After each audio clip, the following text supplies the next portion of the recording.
Our India correspondent Yogita Limai reports from the emergency ward of a hospital in Delhi. The front line, an emergency room in a COVID hospital, just about standing under the weight of an unfolding disaster. A patient who's hardly breathing is brought in.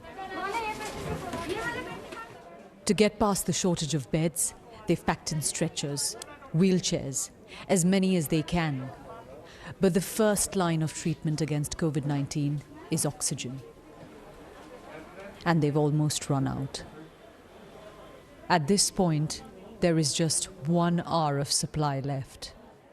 The staff knows how many lives hang in the balance. People are being turned away, but they don't know where they'll find oxygen or a bed. The intensive care unit is full too. There are next to no ICU beds in a city of 20 million. There is no space. So a patient who needs an ICU comes to the casualty, right? What do I do?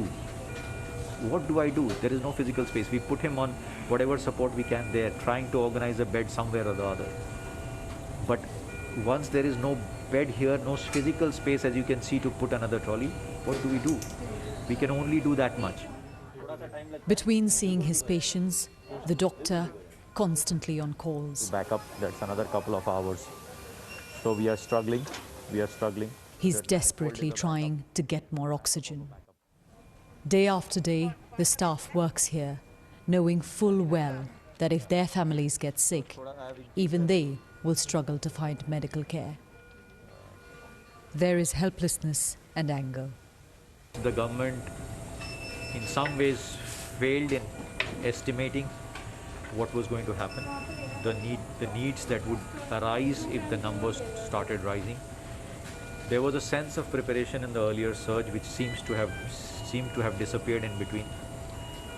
And they did things which was totally unacceptable, allowing large, huge gatherings, which is totally unacceptable. They believed that we had vanquished the virus.